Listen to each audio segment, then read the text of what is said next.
My name is Hemchand Saini, managing director संभव clinic. आप सभी का एक बार फिर से हमारे YouTube चैनल संभव क्लिनिक में फिर से एक बार स्वागत है। हमारे पास पेशेंट आईडी है 2840। पेशेंट का नाम है रुखसाना। रुखसाना जी बरेली की रहने वाली हैं और हमारे पास इन्होंने फर्स्ट टाइम विजिट किया था 6 मई 2026।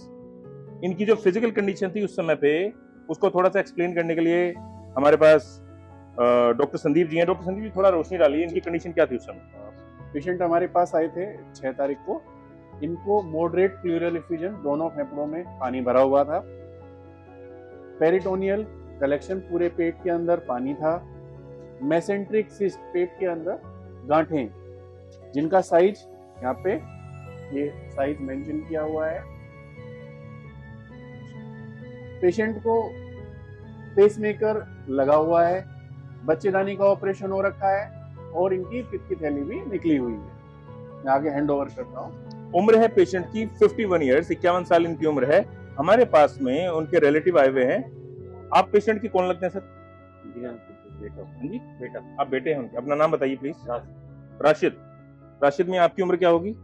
जी 30। आपकी माताजी की उम्र 51 साल है। ये जितनी भी दिक्कतें रुख साहब ने बताई हैं, क्या ये सत्य है? आपकी माताजी की सारी समस्याएं थी?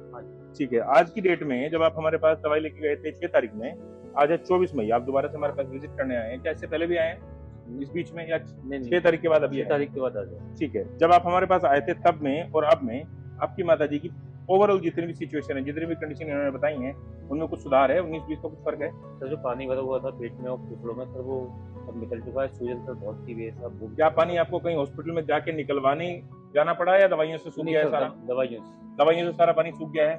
बहुत अच्छा फीडबैक आप हमें दे रहे हैं, क्योंकि अक्सर होता क्या है, जब पेट में या लंग्स में आपका जो फेफड़ों में पेशेंट को पानी भर जाता है तो डॉक्टर के पास जाके ही आपको पानी निकलवा के पेशेंट को सांस आना स्टार्ट होता है। सर पहले एक बार बता था तो सर डॉक्टर के पास ही गया, हॉस्पिटल में निकलवाया था। ठीक है। ये अपने आप ही मतलब इस बार जब आपने हमारे यहाँ से दवाई ली तब आपको डॉक्टर के पास निकलवाने नहीं जाना पड़ा। इससे पहले जब पानी भरा था तो आपको डॉक्टर के पास ले जाके ही पानी निकलवाना पड़ा हॉस्पिटल में सर। ठीक है। और इसके अलावा सर सूजन थी शरीर में बहुत, वो भी सभी। शरीर में कहाँ सूजन थी? हमारा शरीर बहुत बड़ा है सर। सबका हाथों पैरों पे सूजन आ रखी थी, कमर पे सूजन आ रखी थी, फेस पे सूजन आ रखी थी। यानी बॉडी में फ्लूइड का लेवल बहुत ज्यादा बढ़ गया था। दवाइयों से वो सूख गया है। दवाइयों से जो फ्लूइड लेवल बॉडी के अंदर बढ़ा हुआ था वो कम हो गया है, खत्म हो गया है। और अभी उनको दर्द, अब अभी थोड़ी देर पहले बता रहे थे कि उनको दर्द भी था। वीडियो बनाने से पहले जब हमने आपसे पूछा था तो आपने बताया उनको दर्द भी रहता था। इस तरह की कंडीशन में होता क्या है, पेशेंट को यहाँ से पेट में यहाँ से दर्द उठेगा, या तो लेफ्ट से पीछे कमर की तरफ या राइट से पीछे कमर की तरफ दर्द घूम के जाता है। कुछ कंडीशन में पेशेंट को जॉइंटिस हो जाता है। जॉइंटिस होने के बाद होता क्या है, पेशेंट को पाचन की समस्या होने लग जाती है, गट खराब हो जाता है, पेट साफ नहीं होगा, जिसका पेट फूल जाएगा, बॉडी में फ्लूइड का लेवल बढ़ जाएगा, वो दर्द से परेशान रहेगा, रातों को नींद नहीं आएगी, पेशेंट चिल्लाएगा, भूख नहीं लगेगी। जिसको भूख नहीं लगेगी उसकी इम्यूनिटी कमजोर होनी स्टार्ट हो जाती है, बार बार फीवर आना स्टार्ट हो जाता है, रातों की नींद हराम हो जाती है, परिवार बर्बाद हो जाते हैं। आप ऐसी कंडीशन में जाने से बचें। उससे आगे पूछते हैं अभी और इनको क्या कुछ और फायदा है? इसके अलावा कोई और दिक्कत आप बता रहे थे? सर यही दिक्कत थी, इसमें फायदा है और सर अच्छा फायदा। ओवरऑल अगर मैं आपसे रेट करने के लिए बोलूं, आउट ऑफ 100% कितने परसेंट आपकी माताजी को आराम है यहाँ की दवाइयों से? सर अगर ऐसे अगर देखेंगे तो फिर जितना सबसे मेन चीज सर सूजन थी, सूजन तो निकल चुकी है, वो 10 से 15% रहेगी। उस टाइम कम से कम तो बहुत थी, 90% के आसपास थी। बहुत अच्छा नंबर है। 15% सर रहेगी जी।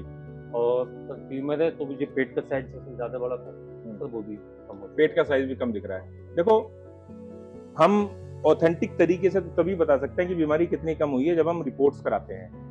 यूजुअली 15, 20, 30 दिनों में हम रिपोर्ट्स कराने की सलाह नहीं देते हैं, क्योंकि दवाइयों से ऑन पेपर जो डिफरेंस आपको नजर आता है, शुरू में तो वाइटल्स में आप छोटे मोटे ब्लड के टेस्ट कराएंगे, उनमें तो फर्क नजर आ जाएगा। लेकिन अगर आप बात करें सिम्टम्स में, उनमें तो फर्क आपको शुरू में ही नजर आना स्टार्ट हो जाता है। लेकिन अगर आपको प्रमाण चाहिए होता है, अगर आपको चाहिए होता है कि नंबर्स हमें देखने हैं कि इस समय पे बीमारी इतनी थी और इस समय के बाद कितनी है, मिनिमम जो समय होता है वो 8 हफ्ते का समय होता है। 8 हफ्ते बोले तो लगभग 2 महीने का समय, ताकि बीमारी में, आपके ट्यूमर के साइज में या आपकी बीमारी की ग्रोथ में गिरावट आई है, वहीं की वहीं है, ऊपर है, जा रही है, कहाँ जा रही है, उसका आपको सही प्रमाण 8 महीने की दवाई खा के ही मिल पाता है। 8 हफ्ते की दवाई खा के ही आपको ये प्रमाण मिल पाता है। तो भी आपको दवाई खाते हुए 3 हफ्ते से ज्यादा नहीं हुए मेरे ख्याल से। है ना? 6 तारीख को दवाई लेके 6 तारीख में आप आए थे, 24 है आज, तो लगभग 15 दिन की दवाई, 15 दिन मान के चल, 2 हफ्ते मान लेते हैं। 2 हफ्ते की दवाओं में आपको अच्छा खासा रिजल्ट नजर आ रहा है। और हम ये मान के चलते हैं आने वाले 6 हफ्ते के बाद जब हम आपके टेस्ट कराएंगे और पुराने वाले टेस्टों से आपकी रिपोर्ट्स को हम कंपेयर करेंगे तो बीमारी में अच्छी खासी गिरावट आएगी।